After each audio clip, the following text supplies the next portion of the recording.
Guys, c'est le preview. Le preview. Un match ô combien important. Un match capital. C'est peut-être le tournant d'une saison. Le tournant d'une carrière. En tout cas,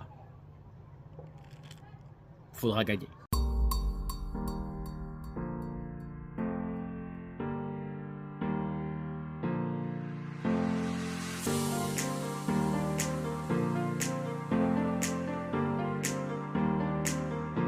Alors guys, comme je disais, c'est un match ô combien important.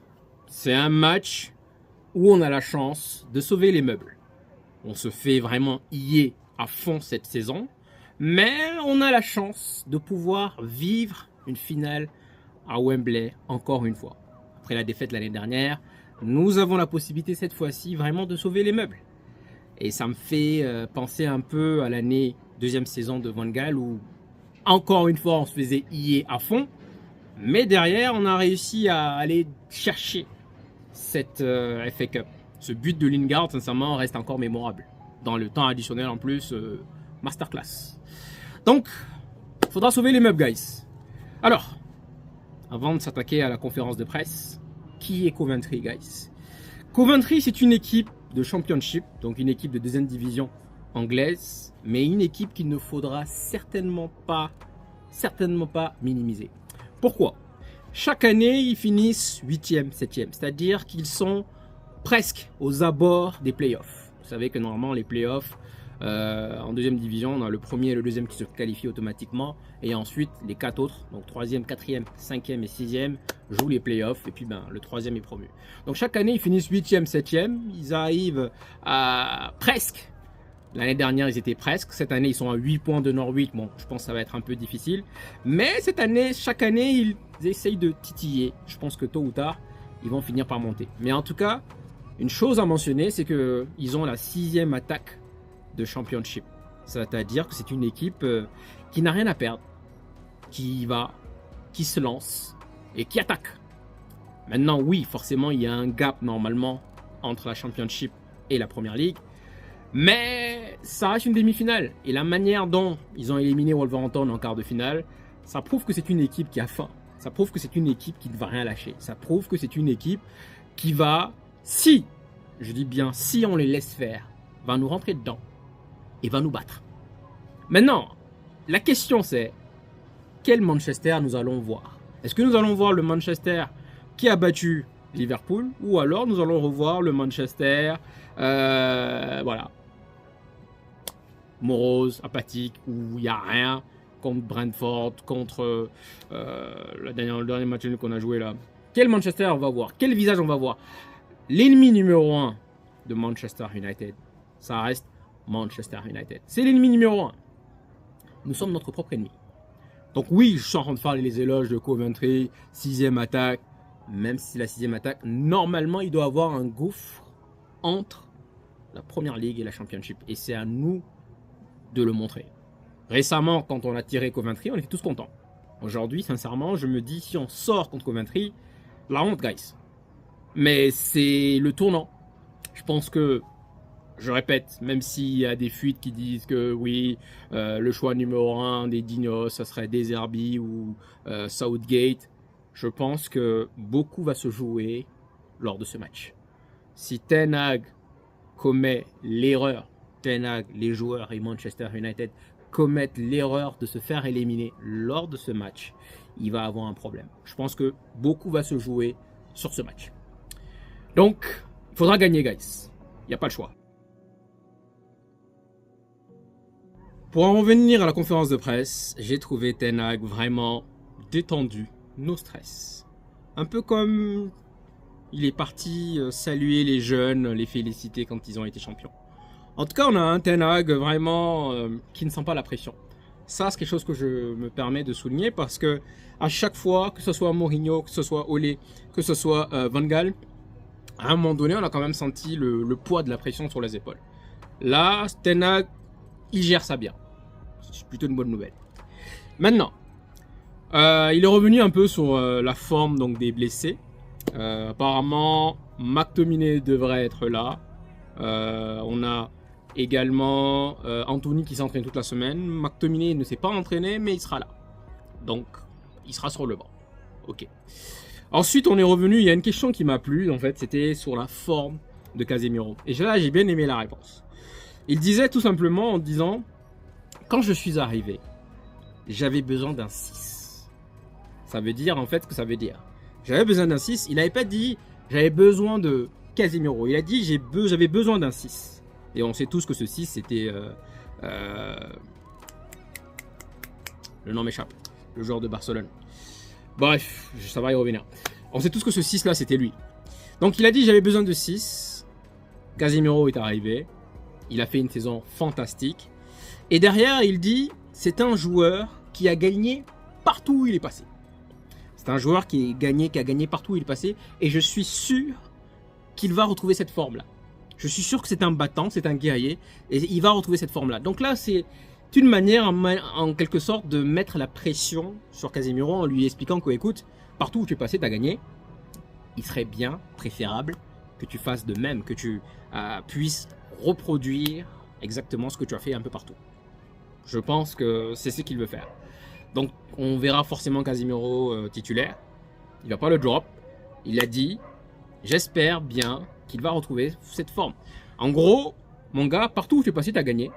Et je suis sûr que tu vas faire de même. Je suis sûr que tu vas faire de même pour ce match. Tu as besoin de gagner. Tu as gagné une League Cup. Ça ne suffit pas.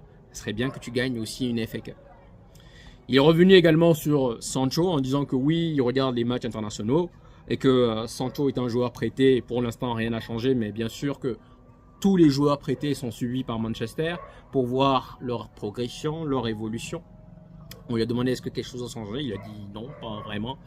Je pense que dans tous les cas, ce soit ça. Pour moi, ce soit ça sera soit l'un, soit l'autre. Franchement, j'ai même pas envie que Ten Hag parte et que le nouveau coach revienne. Il te dise ouais, je vais te faire jouer Sancho. Non, Sancho il doit dégager, les gars. Les petites princesses là, il faut s'en débarrasser. Les virus à 2 balles là, on les dégage. On les dégage. Ensuite, donc, il est revenu également sur le Coventry, en étant assez flatteur, en disant que Coventry est une équipe remarquable. On les a vus en demi-finale, en quart de finale contre Wolverhampton. C'est une équipe qui ne lâche rien. C'est une équipe donc qui va falloir donc montrer les crocs. L'année dernière, on a joué une finale contre City. On a perdu. Et là, normalement, ça devrait plus nous motiver à aller cette année en finale. Il a fait l'éloge aussi également du coach. Sachant que le coach, les gars, petite parenthèse, le coach de Coventry, c'était un ancien joueur de Manchester. C'est un attaquant. C'est la raison pour laquelle, encore une fois, je souligne le fait que c'est la 6e meilleure attaque de Championship. Donc, si on vient les regarder comme ça, genre dans un monde de bisounours, genre comme on a fait avec Brentford, comme on a fait avec je sais plus qui, on va se faire battre. Je répète, l'ennemi numéro 1 de Manchester, ça reste Manchester, c'est personne d'autre. Je pense que dans un bon jour, on est capable de battre n'importe qui, dans un bon jour. Mais pour être dans un bon jour, il faut déjà le vouloir. Mais ces princesses-là, t'as l'impression que parfois, ils sont trop bien payés. Ils n'ont pas de motivation. Gagner des trophées. La dernière fois, j'avais écouté l'interview de Jude Bellingham juste après le match contre City. Il expliquait que il aime jouer pour le Real. Il y a la pression, mais il veut montrer plus. Il veut gagner des titres. Il veut montrer ce qu'il a dans le ventre. Il veut mourir sur le terrain. Il veut montrer qu'il a la passion du football et du club. Mais nous, est-ce que nos joueurs, ils l'ont? Et c'est la raison pour laquelle je reproche encore à Ten Hag. Ten Hag, pourquoi est-ce que tu continues encore à titulariser Rashford, encore à titulariser Casemiro? Maintenant, sincèrement, masterclass, la manière dont il a géré la question Casemiro, je dirais masterclass. Masterclass, pourquoi? Parce que là, il décharge la pression et il lui met la pression sur Casemiro. En gros, je t'attends au tournant. Pense à ta carrière et sachant que toi, tu es un guerrier, je ne te vois pas me lâcher. Je trouve que ça, il a géré ça vraiment parfaitement. Maintenant, niveau compo, guys, à votre avis, il mettra qui? Alors, guys, sincèrement, là, on va faire comme en quart de finale. On va oublier Ten Hag in, Ten Hag out. On s'en fout. Sincèrement, on s'en fout. Rashford in, Rashford out. On s'en fout. Casemiro in, Maguire, on s'en fout. Franchement, on s'en fout. Ce qui nous intéresse, guys, c'est la qualification. Encore une fois, on doit s'unir. Manchester United avant tout. Donc là, Ten Hag in, Ten Hag out, sincèrement les gars, on s'en fout, franchement, on s'en fout. Ce qui compte, c'est la qualification. Et je pense sincèrement que Chelsea va battre City. Et donc on aura la chance donc de rattraper notre erreur contre Chelsea. Donc on s'en fout, guys. Il nous faut ce trophée pour au moins sauver les meubles, sauver la saison. Donc je pense quand même qu'il va aller avec Onana. Onana, what's my name? Dalot, Bissaka. Mais sincèrement, je préfère Bissaka, Dalot. Je sais pas pourquoi il nous met Bissaka à gauche. S'il a tenu un bon match contre Salah. Bissaka, il est bon en 1 contre 1. Oui, quand il y a un bon joueur, oui, là, il est bon. Mais voilà. Je sais pas pourquoi il va nous mettre Bissaka à gauche. Je le préfère à droite. Apparemment, Varane devrait venir normalement à la fin du mois. Donc lui, il est out. Maguire devrait être là. Evans s'est entraîné. Donc je pense qu'il va aller avec Evans et Maguire. Sachant comment il a descendu la dernière fois comme voilà. Donc je pense qu'il va aller avec Evans et Maguire. Sachant que les gars, ils jouent quasiment sa survie, sa tête sur ce match. Il faut qu'on se dise les mots. Casemiro, Maino, Bruno Fernandes, Rashford. Il y a aussi une petite question sur Garnacho. Garnacho s'est excusé. À l'inverse d'Anthony, lui s'est excusé et donc il va mieux. Donc il a dit ça s'est arrangé. On a réglé ça en interne. Donc il va avec Rashford, Højlund, Garnacho. Équipe type de Manchester. Sincèrement, je vous dis encore une fois, peu importe l'équipe qu'il affiche, sincèrement, on s'en fout. Ce qui compte, c'est la qualification. Et j'aimerais bien qualification avec la manière, qu'on montre vraiment l'écart significatif qu'il y a entre la Première Ligue et la Championship. Alors guys, pronostic. Pronostic.